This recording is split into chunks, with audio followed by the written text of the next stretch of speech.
Introduction. Frankenstein, or The Modern Prometheus, is a novel written by Mary Shelley and first published in 1818. It is considered one of the earliest works of science fiction and remains a powerful reflection on ambition, isolation, and the consequences of human innovation.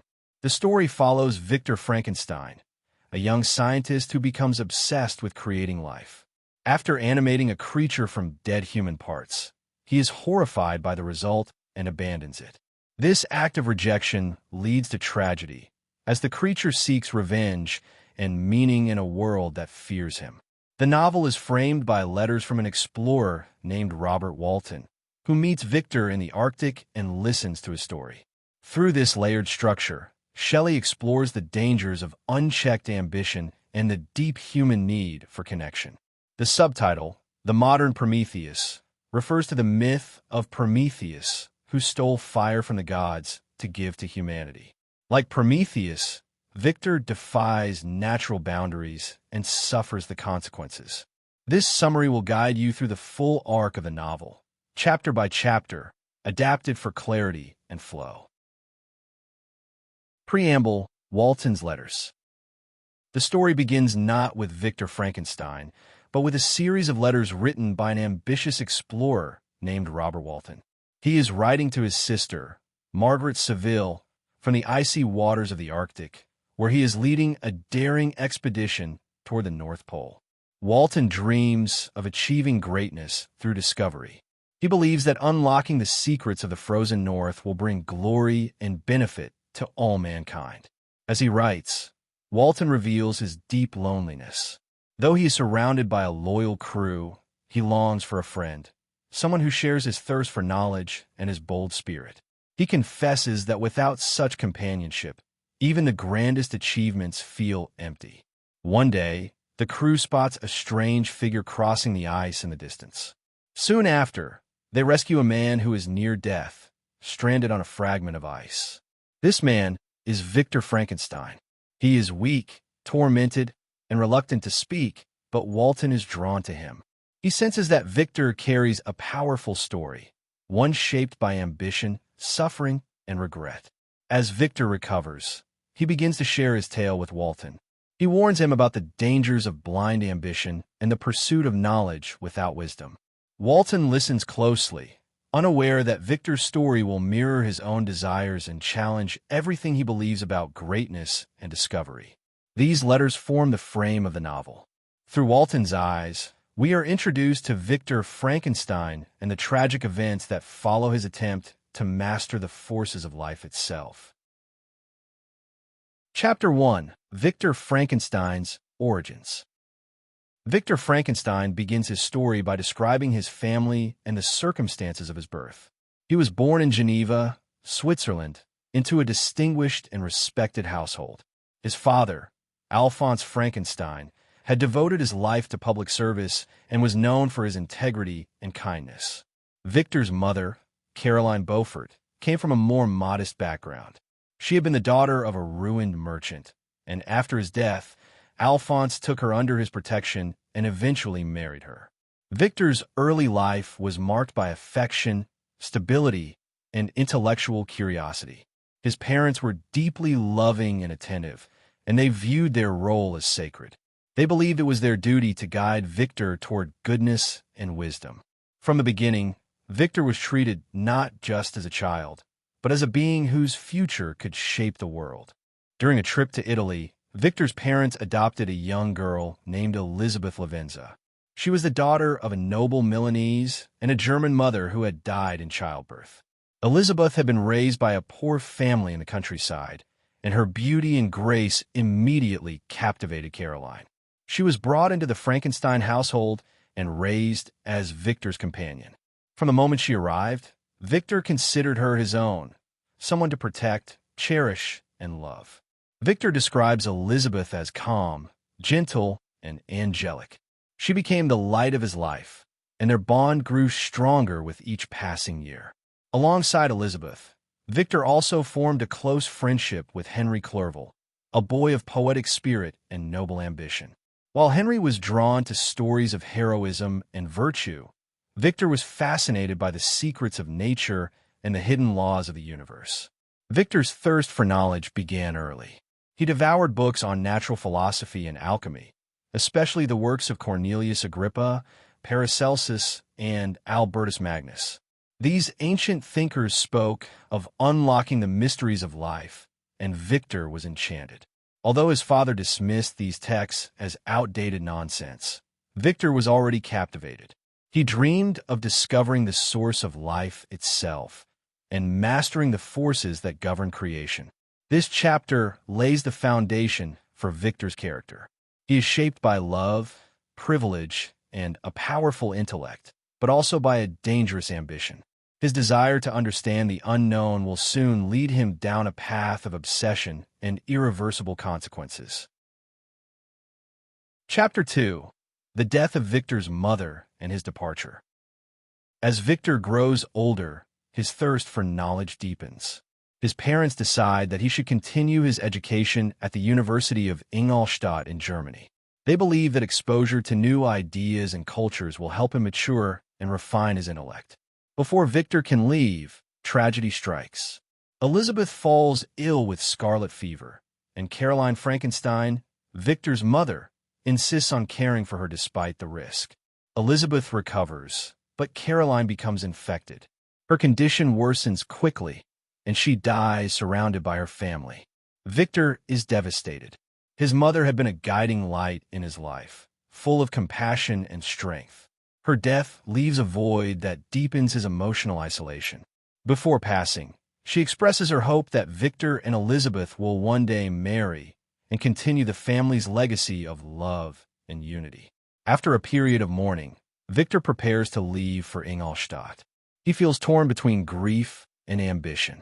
The loss of his mother weighs heavily on him, but he is eager to begin his studies and pursue the secrets of nature.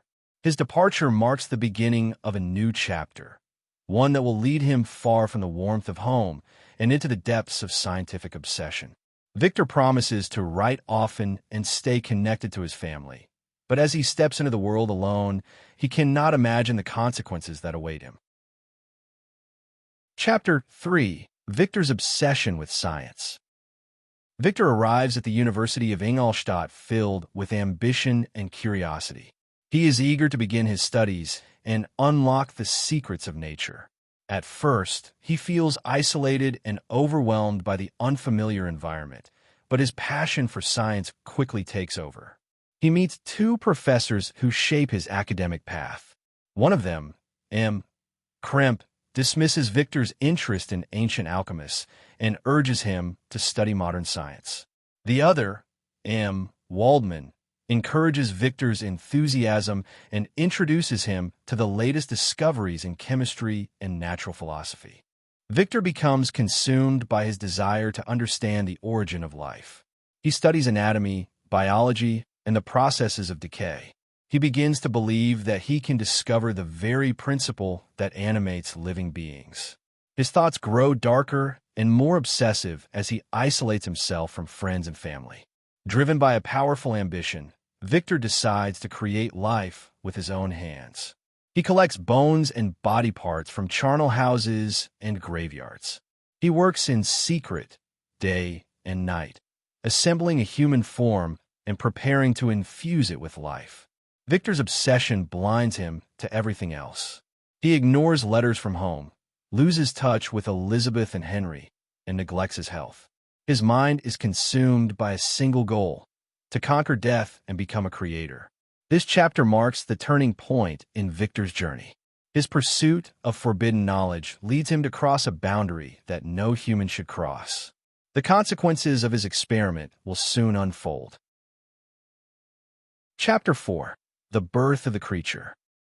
After months of secret labor, Victor Frankenstein completes his experiment. He has assembled a human form from dead body parts and infused it with the spark of life. On a stormy night, the creature opens its eyes and breathes. Victor has succeeded in creating life, but the result fills him with horror. The being is tall, powerful, and grotesque. Its yellow eyes, pale skin, and unnatural proportions terrify Victor. Instead of feeling pride or wonder, he is overwhelmed by disgust and fear.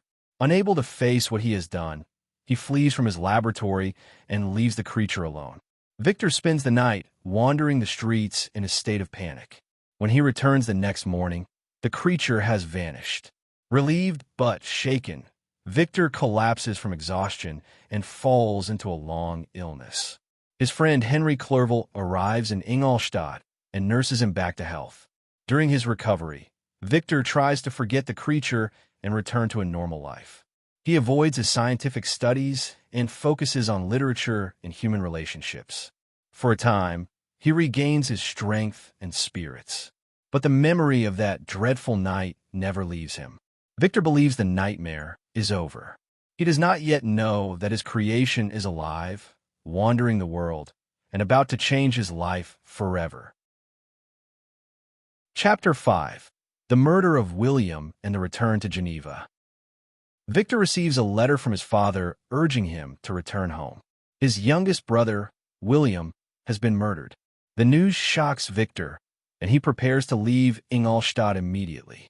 As he travels back to Geneva, grief and guilt begin to overwhelm him. Upon arriving, Victor learns that the family's servant, Justine Moritz, has been accused of the crime. She was found with a locket that William had worn, and the evidence seems to point to her. Despite her protests of innocence, she is arrested and put on trial. Victor suspects the truth. While walking near the place where William was killed, he sees a figure in the distance, a tall, misshapen form that reminds him of the creature he brought to life. He realizes with horror that his creation is responsible for the murder. Tormented by guilt, Victor remains silent. He cannot bring himself to reveal the existence of the creature. Justine is condemned and executed, and Victor is consumed by remorse. He knows that his silence has cost an innocent life. This chapter marks the beginning of the creature's revenge. Victor's attempt to bury his past has failed. The consequences of his experiment are no longer hidden. They are deadly, and they are just beginning. Chapter 6. Victor's Retreat to Nature and the Encounter in the Mountains. Crushed by guilt and grief after the deaths of William and Justine, Victor seeks refuge in nature. He travels to the mountains near Geneva, hoping that the beauty and solitude will calm his tormented mind. Surrounded by towering peaks and silent valleys, he begins to feel a moment of peace.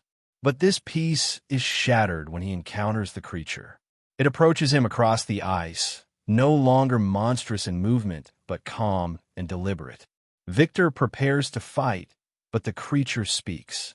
Its voice is deep and sorrowful. It does not attack. Instead, it asks Victor to listen. The creature tells Victor that it was born innocent, full of wonder and hope. After being abandoned, it wandered alone, rejected by every human it met. It learned language and emotion by observing a family in the woods, the de Lacys. It tried to befriend them, but they reacted with fear and violence. The creature explains that it suffered not because of its appearance, but because of its loneliness. It feels hatred only because it was denied love. It begs Victor to understand its pain and to show compassion. Moved by the creature's story, Victor agrees to listen. The two retreat to a nearby hut, where the creature begins to tell its full tale. This moment marks a shift in the novel. The monster is no longer silent. It becomes a narrator, revealing its own journey and its desperate need for connection. Chapter 7. The Creature's Story, Learning, Rejection, and Rage. Inside the mountain hut, the creature begins to tell Victor the story of his life. After being abandoned, he wandered alone through forests and villages, cold, hungry, and afraid. Every time he approached humans, they screamed, attacked, or fled. He quickly learned that his appearance inspired fear and hatred. Eventually, he found shelter in a small hovel attached to a cottage. Through a crack in the wall, he observed the family living there, the de Lacys. They were poor but kind. The creature watched them for months, learning their language, customs, and emotions. He admired their gentleness and longed to be part of their world. He secretly helped them by gathering firewood and clearing snow. He listened to their conversations and read the books they owned. From these, he learned about history, philosophy, and human society. He began to understand the complexity of human nature, its beauty, its cruelty, and its contradictions. The creature also discovered a leather satchel containing books, including Paradise Lost, Plutarch's Lives, and The Sorrows of Werther. These works shaped his understanding of morality, justice, and identity. He began to ask questions about his own existence. Who was he? Why had he been created? Why was he so alone? Eventually, he decided to reveal himself to the de Lacy family.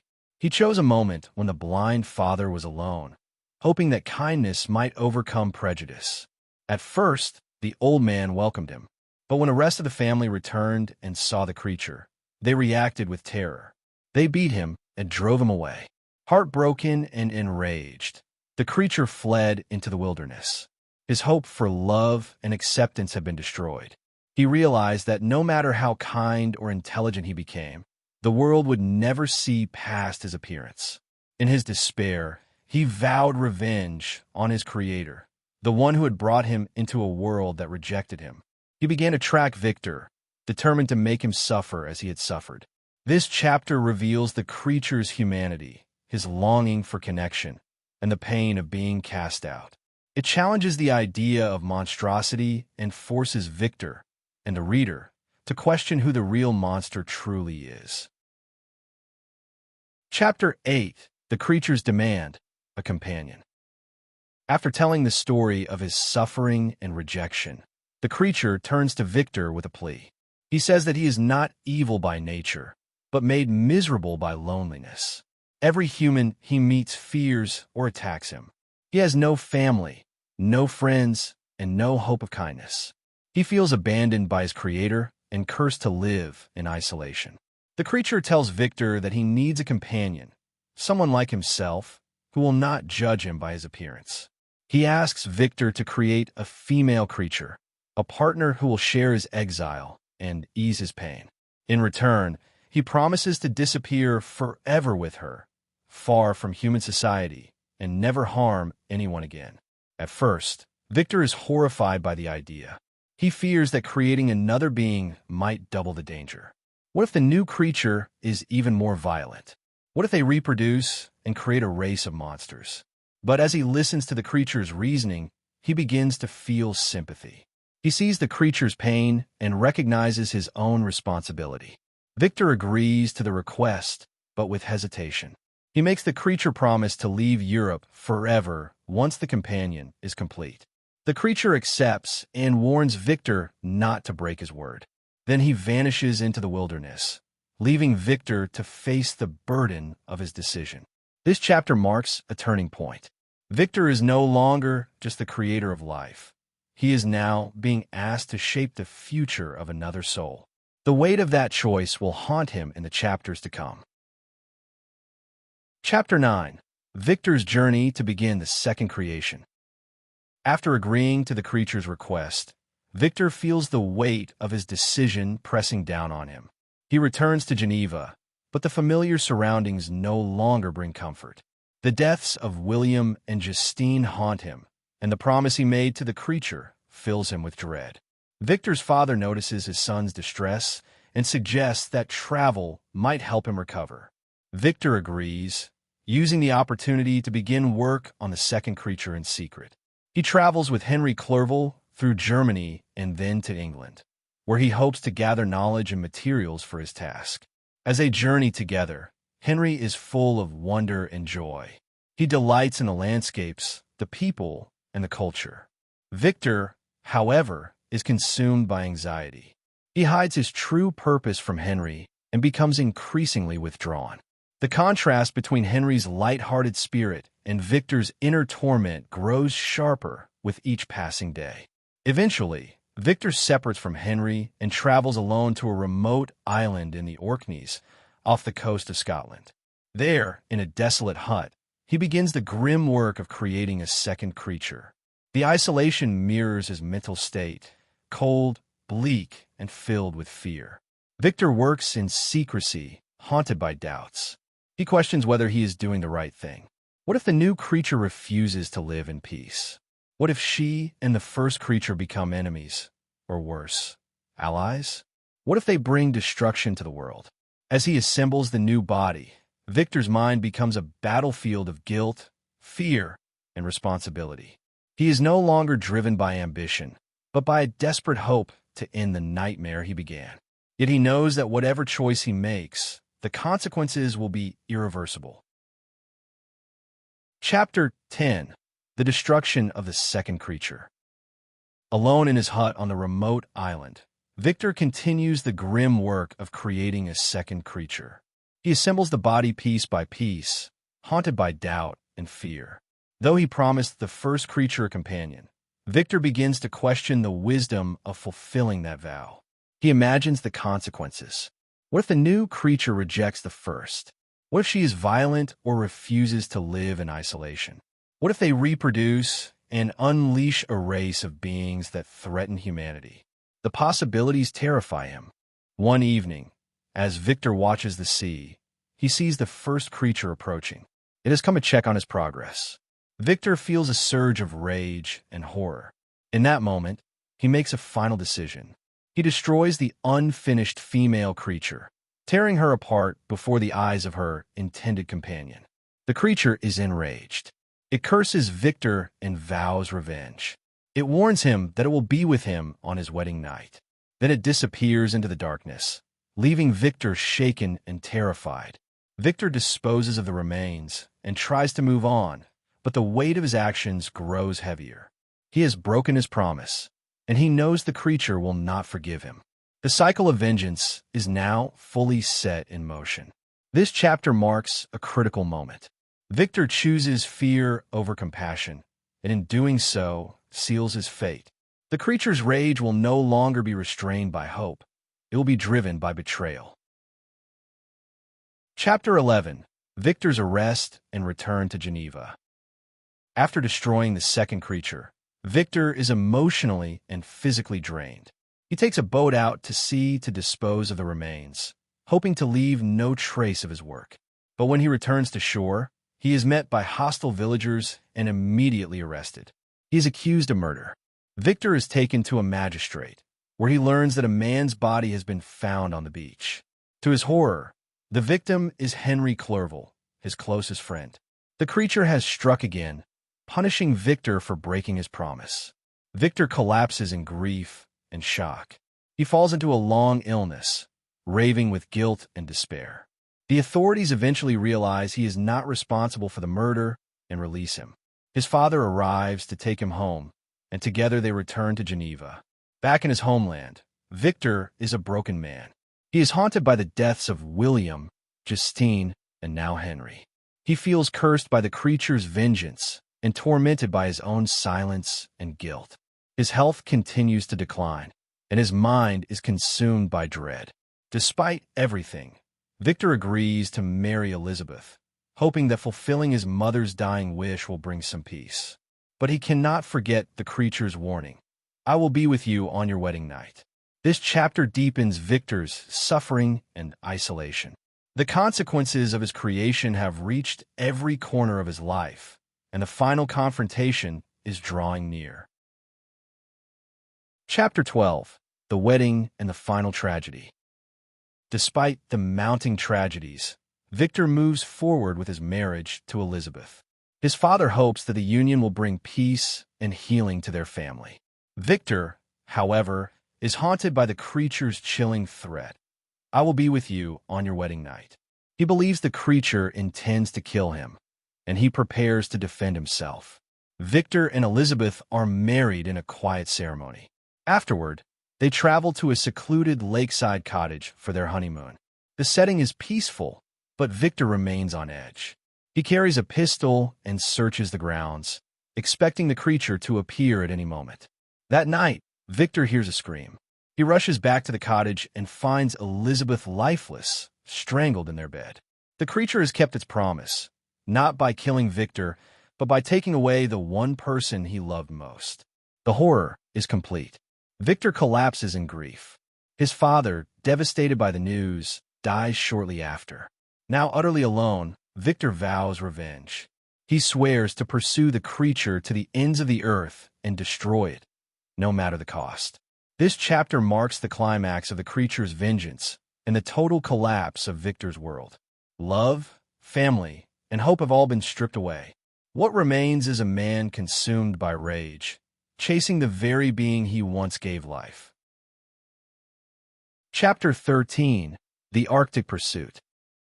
With Elizabeth dead and his father buried, Victor Frankenstein is left with nothing but vengeance. He swears to hunt down the creature and destroy it, no matter how long it takes or how far he must go. The pursuit becomes his sole purpose, replacing grief with obsession. Victor begins tracking the creature across Europe. He follows clues left behind, signs, messages, and sightings. The creature seems to taunt him, always staying just ahead, leading him deeper into desolate landscapes. Victor travels through mountains, forests, and frozen wastelands, driven by rage and guilt. Eventually, the chase leads him to the Arctic. Victor endures brutal conditions, pushing his body to the limit. He hires a team of sailors and boards a ship bound for the northern ice. It is here, in the frozen wilderness, that he meets Robert Walton, the explorer who began the story. Victor tells Walton everything: his creation, the deaths, the pursuit.